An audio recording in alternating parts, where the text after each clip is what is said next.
Yes, okay. I should be on now. Get some yes. We hadn't started yet. We were just yipping about certain collegiate activities from last night.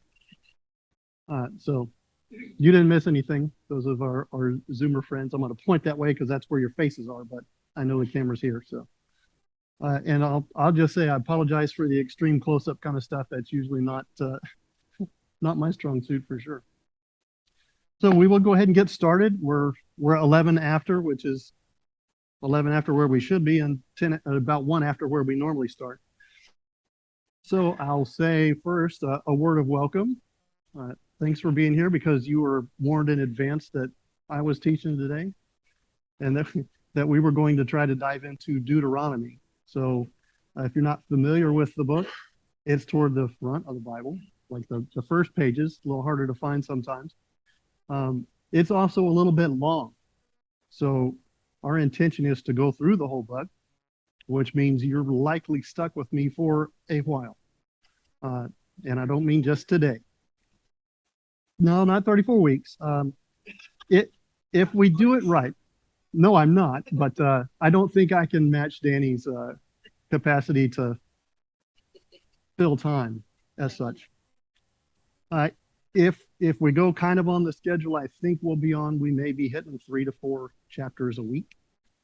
So we'll be in that realm. So we'll be together for a good while.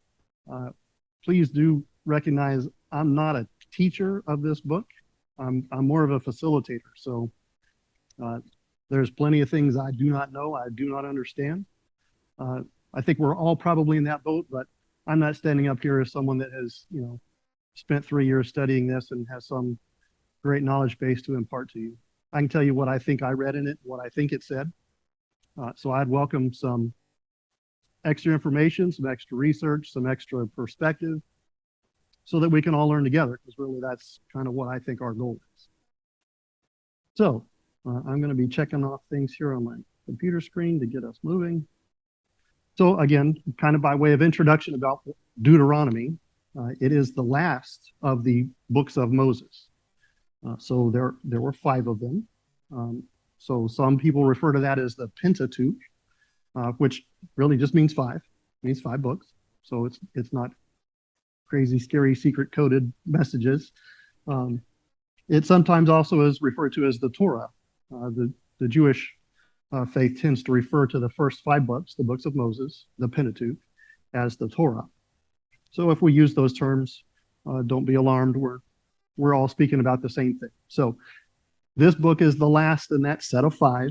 And I'll say last, there is some discussion that there's possibility that those 5 books really aren't in necessarily chronological order.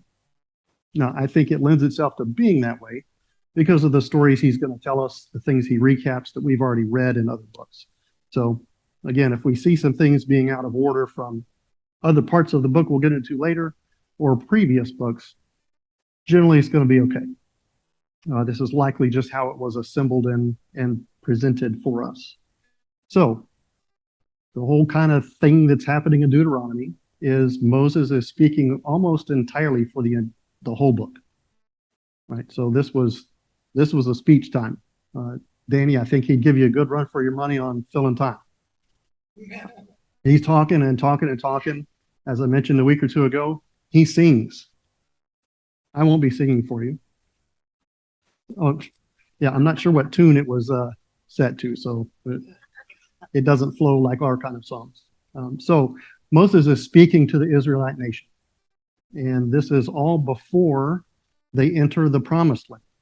Okay, so the previous 4 books have set up all kinds of things. We've studied those in depth. We've studied those not in depth.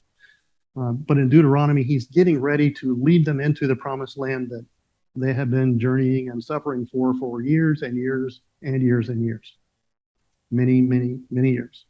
Now we'll disclaimer real quick, that's not any fault or some kind of negative thing on God's behalf or perspective.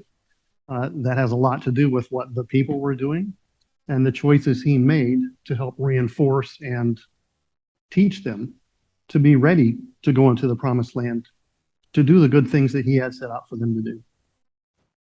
Okay. Check the box, covered that one. There's a lot of check boxes. We got a lot. Okay, so we also do need to recognize that this is how the people then learned, right? They weren't carrying around stone tablets outside of the Ten Commandments in the Ark, right? So these folks didn't have a Bible to flip through and read. They didn't have a manuscript. They didn't have an advanced copy of the speech. They learned by hearing him talk. And if it wasn't him, it was likely Aaron.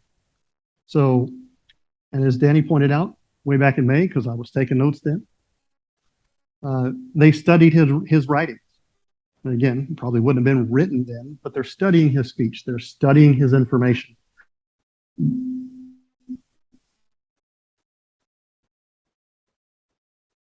Danny's got his fingers on that one, so we're tuning. We're tuning. All right. And so then again, remember they have spent an enormous amount of time wandering in the wilderness. They've seen generation after generation pass from the time that they left Egypt. So the folks that he's talking to are not the folks he led out of Egypt. And the only life these folks have ever known has been in the wilderness. They've not known or experienced these other things that he's really going to be telling them about, of all the trials and tribulations and all of the things he's done for them. Many or most have not experienced those firsthand. It has to have been passed down from their parents, prior generations, and from his speaking. And again, in this time frame, that's how they learned. They learned by having things told to them in a manner of speech. So, and the promised land was designed to show what a renewed life in God's blessings look like. So they've been in Egypt. He saved them. He brought them out. It was good. There was some trouble along the way. He redirected, rerouted them. They wandered wilderness, kind of purging those that had fallen away, and allowed the new generations to come on. And the goal of the promised land is to show those people this is how good it is. This is how good it can be in God. So that was really kind of the point and what he's prepping them for, to make sure they understand moving into the promised land, going into those lands, is a really big deal, because he's showing them, I'm giving you what I promised you. You can trust me. So trust and belief, big words all throughout the Bible, of course. Those are very central in this book. It's a lot about trusting in what God is doing, what he's done, that he's fulfilling those promises, so that you can continue to trust in him, knowing that he is always going to make good on what he's told you, even if it takes a while, right? So remember his time schedule, time frame, not ours. I can imagine wandering in the wilderness for 40 years. You'd kind of get a little impatient of waiting. So he's sensitive to that. He lets us know. So the way Deuteronomy is kind of structured is apparently, from what I'm reading, back in that time, they used a format for creating treaties. So between nations that were warring with each other and were agreeing to be peaceful with each other, they established treaties. And so there's a kind of a documented process of things, that kind of a checklist they went through about what a treaty looked like, what it included, what you could count on. So the book seems to be designed in that same fashion, which means it's fitting their mindset. It's fitting their current experience. It shouldn't be foreign to them. This looks like what we're told kingdom to kingdom treaties look like. So again, very common. It started by identifying the ruler or rulers by name and title. So your treaty is going to say, who are the parties that are agreeing to these things? Well, this is going to start telling us, well, the ruler is God, and the other party is all the rest of us, the Israelites in this case. So identified by name and title, there's a history of their acts that they have performed that gets recited in this treaty. So they enumerate, here's all the things I've done, or here's all the things you've received. That starts to build an equation. Here's We're tipping the scale this side. Here are the things I've done for you. Next is your allegiance or duties of the followers or servants that gets explained. You're starting to balance out now. I've given you these things, and now we're going to balance that a bit with the things I expect for you to do.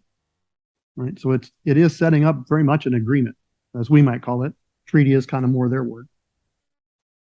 It explains, again, very balanced. I'm facing here so they can see on the screen because then it looks so good. So when you're balancing your scale, there's also blessings you're to receive for keeping the agreement or the treaty. And there are also curses for breaking it. So very much a balanced approach to this treaty. Again, who it's between, here's what I've done, here's what you're going to do. Here's the good things that happen when you do it. Here's the bad things that happen when you don't. Again, very typical as what they would have set up in this time. Now they add in a couple of extra things in these treaties, which tells them, okay, there's the situation today, but there's a requirement that the future generations will also continue to function in this same method. So it's not a one and done. It's not, okay, you gave me this and I collected that. It is an ongoing process. The treaty sets up basically a behavior, as we would maybe talk about it in more of the management side of things. It's not about do this, do that. It's set the behavior. So that way you're setting people up for success. Again, things we know solidly about management. It's not about shaking your finger and get people in trouble. It's about helping them shape their behaviors so that there's goodness that lasts. It continues on. And then kind of the spoiler alert for every treaty is it's going to go recap again everything at the end. And Deuteronomy is no different. It will recap many of the things I've already said or many of the things that we'll cover in these first couple of weeks. We'll hear them all again at the end. That's just kind of the style of the treaty. I think I added in here, yes, for any of those that are instructors or teachers on a little more trained or educational perspective, when you teach something, generally the kind of rule of thumb is you tell people what you're going to teach them, then you teach them, and then you tell them what you taught them. That's the rubric. That's what I'm going to tell you what we're going to learn. I'm going to help you learn it, and then I'm going to tell you what you just learned. We do that today. I do that today. That's a very important aspect. So this treaty is very similar to that. Here's the things. Here it is, I'm going to tell you, and at the end, I'm going to tell you again. So you don't forget, but also to kind of just package it up and remind you, here's everything you've done. Here's the end of the journey for this story or this teaching. Okay, so the context of the book, as we mentioned before, it's setting the stage for Moses to begin leading the folks into the promised land. Now, we'll cover this a little bit because this is something I'm going to need some help with either this week or next week, because I see some conflicting language in what I read between what we're hearing him say in Deuteronomy and what was told to Moses in Numbers about entering the promised land, and is he going or not? So we'll get to that. But if you want to read or study ahead, be thinking about what did God tell Moses about him going into the promised land? Because I've got a question and I don't know how to answer. So I'm going to need some help with that. So we'll get there. So he's beginning to prepare them for entering the promised land. And so that kind of brings a question up to me, trying to make sure that we're thinking through these things and applying to our theme is, how are these folks rooted, right? What have they been through? And we've talked about that just a little bit already. So none of these people were with him when they came out of Egypt. They've been 40 years in the wilderness. 40 seems to not have been picked just because it sounded like a good round number. It was intentional that all of the generations before that had violated God's will and directive were no longer. They have lived their time on earth and have passed on. Now it's the generations behind them. So none of these folks have any of that as an experience. So as I mentioned before, all they have to be rooted in is what they were told had happened. Their experience with God has been him leading them through a wilderness. Now, while that in itself is kind of miraculous because, well, maybe they had some things with them, but certainly not enough to cover 40 years worth of food and drink, which we all know we can't last very long without. But somehow he provided for them. That's some of the works that he's going to tell them about. Of, hey, did you kind of realize that for about 40 years you've been wandering around in a big desert? There's nothing to grow, there's nothing to eat, yet you never went hungry. You were never dehydrated. He cared for them. He took care of them. Somehow that happened. And the somehow part of that is God. He didn't ask for help. He didn't plant something in their mind to let them go figure something out. No, he just provided for them. They had no degree of thought that they had provided for themselves. It was from God, and that appears to be very intentional. You will know, you will understand that God has led you through. Kind of like the screen, our Zoomers can't see that. We think it's a desert. Just picture a desert. You'll be fine. You'll be right there with us. So kind of a question there is, what were these folks rooted in? And what we can best tell is they're rooted in what they've been told over the years from the generations before them, and what Moses passes on to them. He's kind of the constant in the timeline. He's been there, so he can tell them. So throughout all this time, there have been many promises given or restated over and over. I'm going to, I'm going to, I'm going to. Now we're finally there. It's time to start going there. We're not going to walk around in the circles anymore in the desert that you couldn't tell we were in circles. We're going to keep walking, and you won't necessarily realize it, but we're about to look out over the horizon and something really good's going to show up in your eyes. And God's doing that. So we're obviously in Deuteronomy 1 now. So every once in a while I may toss out a verse just so if you're wanting to kind of tag along. I'm not going to stand here and read Deuteronomy to you. That would not be good. Yes. But every once in a while I'll toss out a verse number just kind of so you can keep up if you're wanting to follow along and see and read. And if that sparks a comment, great. Microphone's up here on the front or the 1-2 rows back. Or Zoomers, I believe, if you wave or jump up and down, do something, they'll notice you, and maybe they'll tell me before they turn the sound on, and otherwise just interrupt is great. I don't mind. So, looking at about verse 5, Moses begins to expound on what's going on. So, expound is actually in the verse, and generally I'm using NIV.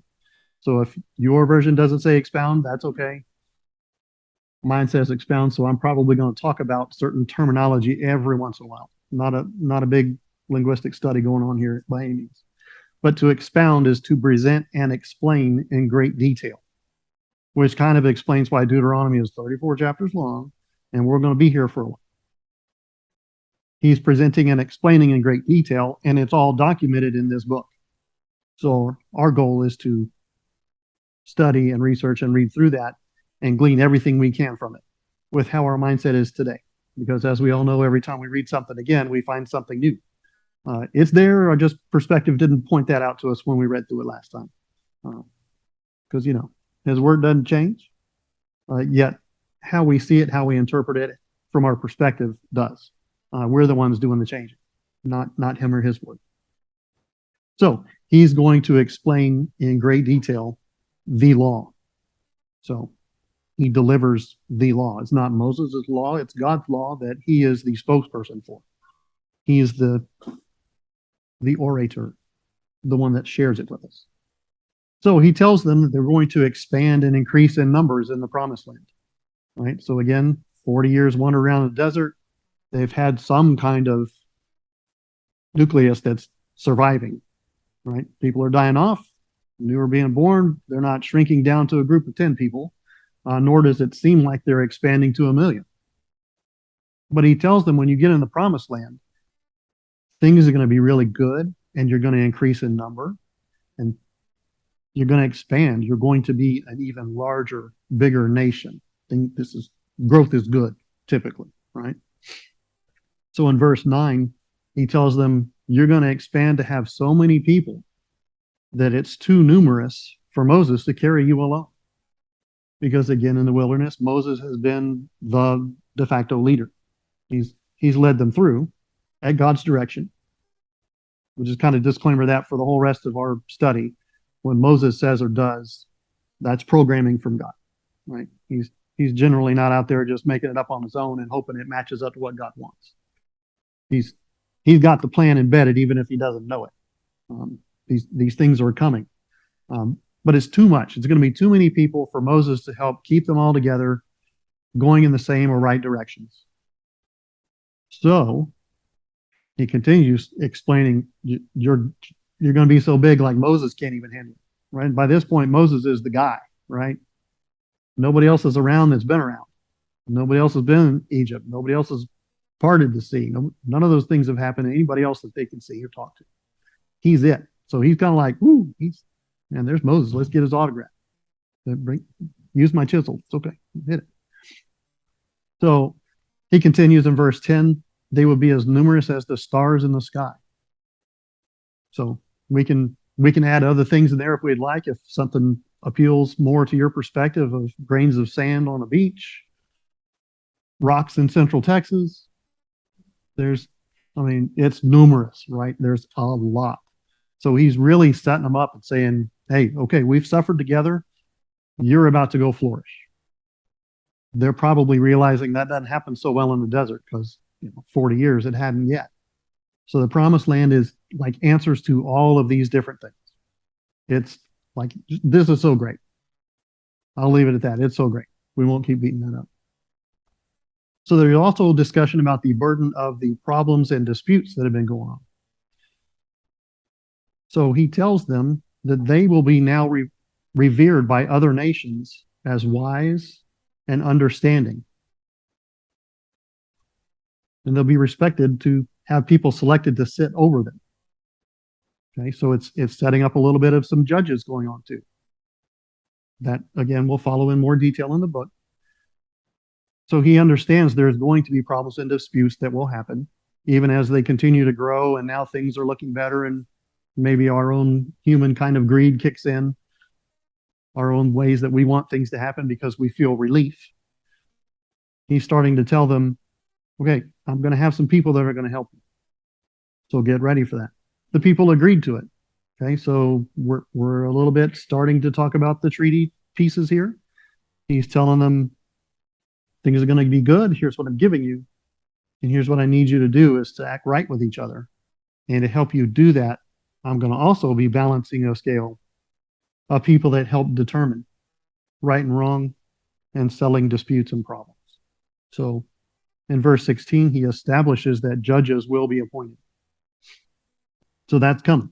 He doesn't tell us who they are right now. He's just telling them, here's in my treaty, I'm giving you, I expect of you to have judges, and you're going to listen to them because that's what he wants done. So that's what we do. And so he told them everything that they were supposed to do. He just starts there. I'm going to tell you everything you got to do. Again, part of the treaty style. And then for those judges, if there's something that's too difficult for them to handle, they can't figure it out, maybe they're too close to it, I don't know, whatever reason, something's too hard. And Moses tells them, okay, then I'll bail you out. I'll help you on the things that are too hard for these new judges that are being put in place. So Moses is not removing himself. He's very much still involved.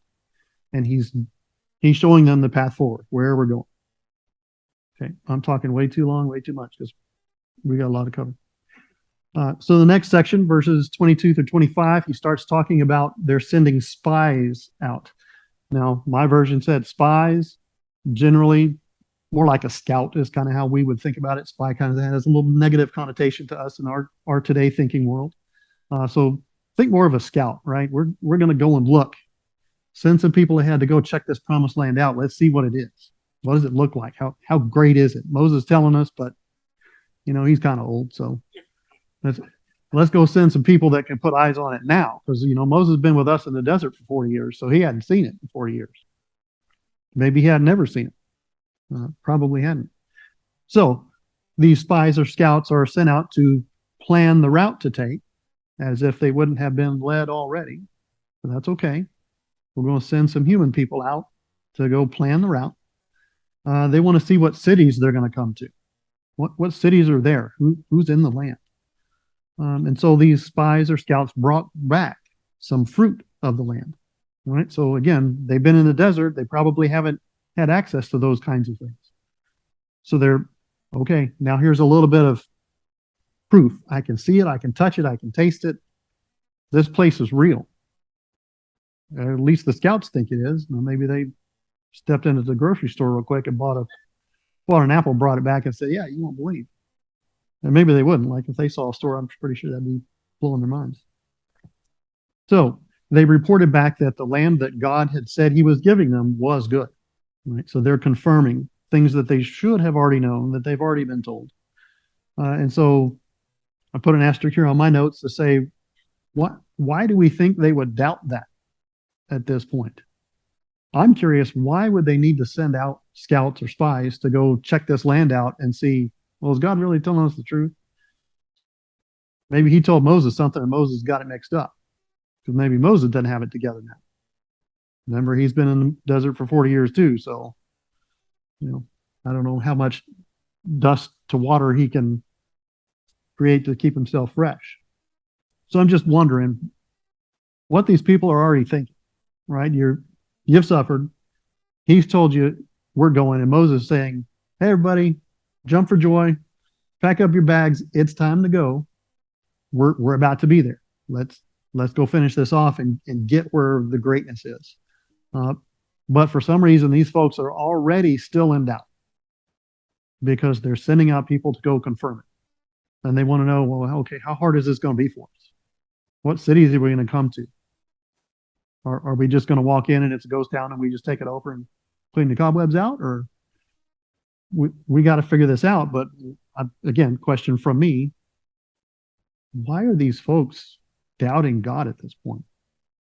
After everything they've been through, He's telling them now, it's time to go. It's good. It's going to be great. But they still don't quite believe or trust Him enough to just go. We got to stop and send other people out first and prove it. Just something to consider, something to think about. Do a little cogitating on that, using our college words today. So, at that point, when they heard about the cities they were going to, the folks got a little scared.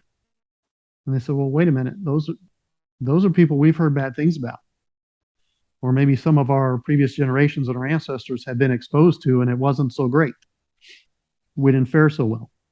So in verse 27, the people collectively, the Israelites, were scared about falling to the Amorites because they were stronger and taller. They generally kind of referred to them as a giant race. So they were known to be tall, big, strong folks that would tower over you. Kind of think of the Goliath style, right? They're scared of these folks. They have large cities with walls that go to the skies. So they're well established. It can be intimidating because you're wandering in the wilderness and you're going to go take this land over from them. Do you really think they're just going to hand it to you? Well, God's telling them, well, you're going to go fight for it, but I'm going to be with you. But they're saying, whoa, wait. This is scary. This is too much for us. And on top of the Amorites being there that they've known about and are these gigantic people, the Anakites were also there. Also giants, even stronger and taller than the others. So worry upon worry upon worry. All of these reasons that the people say, you know what?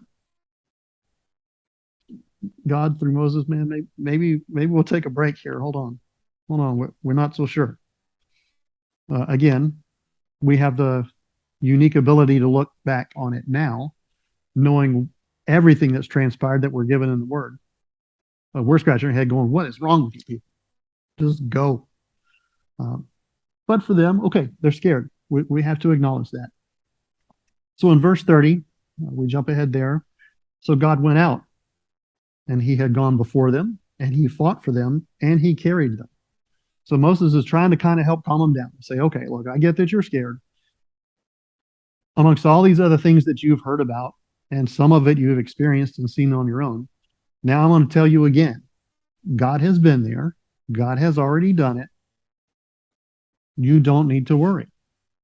Just trust Him. But they still didn't trust God.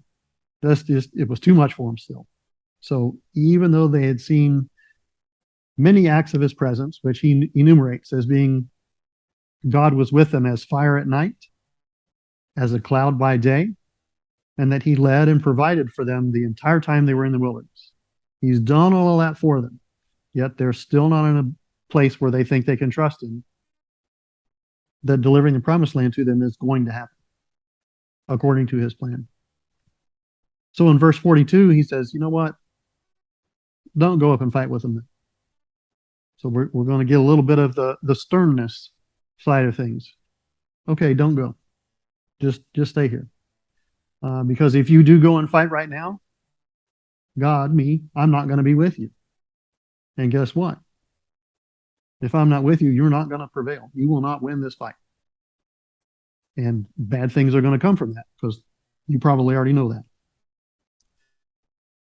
And when they didn't listen, the Amorites came out against them. And in verse 45, after they had been chased around and beat down, I think my version said they had been beat down. In verse 45, they came back before God weeping. And God turned a deaf ear on them and said, not today. I told you. I gave you all of these proofs. I loaded the scale of the balance to this side for you. And you haven't balanced it. You have not equalized it. You have not done what I've asked. Therefore, you are not going to receive the blessings I told you about. You're receiving the curses I told you about. So I'm not here to be able to listen to you and help you today. You've got more learning to do. Doesn't sound like a good day to me. Not where any of us want to be yet. We continue to put ourselves in those situations pretty often. All right, we're going to zoom ahead. We're in chapter 2 now, with about 4 minutes to go. But that's okay. We had a lot of intro talk today. We'll catch up. All right, so in chapter 2, we start talking about, so now he's told them, nope, I'm not going to help you. You've lost this battle because you thought about doing things differently than I told you. You didn't trust in me. And this is kind of a big deal for God, right? When he trusts in us to follow him and do his will, we need to trust him when he tells us what to do and how to do. So he turned them back toward the wilderness for another long time. Go walk in the circle again. You guys haven't figured this out. Go try again. So they passed through some other lands. So in verse 4, that land has been given to the descendants of Esau. And God tells them, okay, you're going to be passing through there because that's where I'm telling you to go. You're going to pass through, but do not provoke them. Do not provoke these people. This is not the promised land that I'm giving you. You messed up. I'm rerouting you. You're going through some other places. That's not for you. So don't think that this is yours and God's going to wipe them off the face of the earth so that you can go take over that house you like and go take over that stream where it's got clean water. No, don't mess with these people. I'm not going to give you anything of theirs. I've already given it to them, right? So which kind of tells us maybe there's another treaty kind of thing going on. This group of people has been given land by God. It's set aside for them, and he's saying, this is not for you. That's theirs. They apparently haven't done anything to make it mad to say they need to be redistributed. And he says, so while you're passing through, I need you to make sure that you pay for the things you eat and drink in their area. You will not take their land. You will not take the fruits of their land. These are not for you. You can have them, but again, kind of like a treaty, you need to compensate for the things that you're receiving from these people. This is not yours to take. So they are supposed to pay in silver. He directs them specifically. You pay in silver. So I had to go look. Okay, what's the deal with silver? If it says something very specific like that, I'm wondering why. Why silver? Why not gold and silver? Gold or silver? Straw, hay, livestock, whatever they had of value. Why silver? All I can find is that silver at that time was more common than gold, but it was generally associated with wisdom, and it was considered a blessing to have silver or to be able to pay with silver. So my thinking then is, this relates back to him saying, I will make you a nation that is considered wise and understanding. So I want these other nations that you're going to go deal with, I want you to trade with them with tokens and pieces that make them feel or understand you have what I want you. You are wise. You are understanding. They start to respect the Israel nation. That's the best I can give you on that piece. Because otherwise, I don't know why he said so. But that seems logical to me. And then he tells them, okay, so you're going through there. Well, guess what? The next place you're going to come to is the Moabites. We're going to skip ahead, but just rewind, replay what I just said. Everything's the same. Same rules, same requirements. Don't mess with their stuff. It's their land, not yours. You pay for what you consume. Just get along. Be considerate of each other. Do the right thing. So that makes that one pretty easy. So do it here, do it there too. It's still not the promised land. Don't be confused. Don't start taking stuff. Things will not go well for you. So in verse 14, he comes back in and says, all right, now 38 years have passed. We're not at 40, but we're at 38. Again, doesn't seem like we're worried about picking round numbers. It's about accomplishing a certain thing that God needs having happened. Those 38 years have passed, and he specifically says, until the entire generation of the fighting men from before have died. So it took 38 years to wipe the fighting men. It doesn't say everybody, but the fighting men who should have been brave and trusting to go and fight and enter the promised land, who said, no, they're tall, they're big. Not for me. So they've spent 38 years after the 40. They've now spent another 38 because they didn't trust him. That generation of fighting men is now gone entirely. New folks who, again, only have stories they've been told as they were brought up.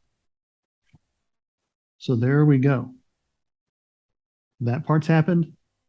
Now we're told again, hey, there's the Ammonites over here. Verse 19. So again, rewind, replay. Same rules.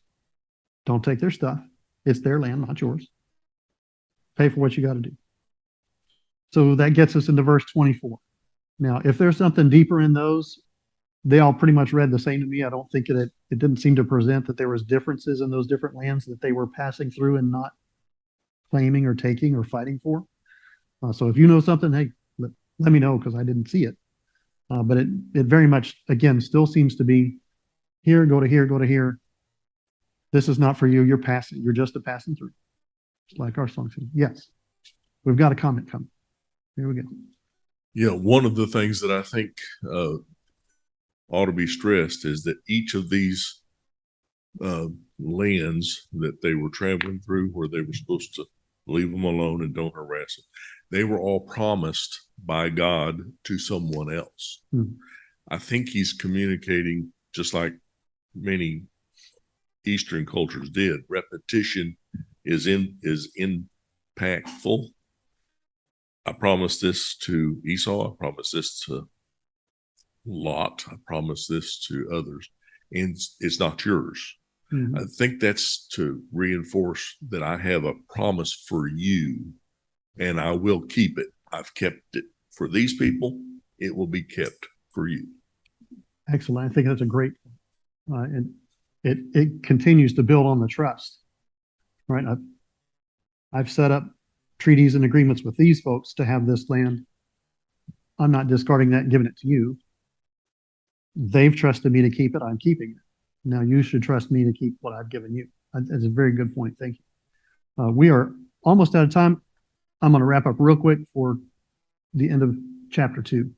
So verse 24, the people were given by God Sihon the Amorite, king of Heshbon and his country. So this is the first land that they're told, go and take. You pass through these others. Now it's time to go here. Go take possession of the land. When you do that, you as the Israelite nation will be feared.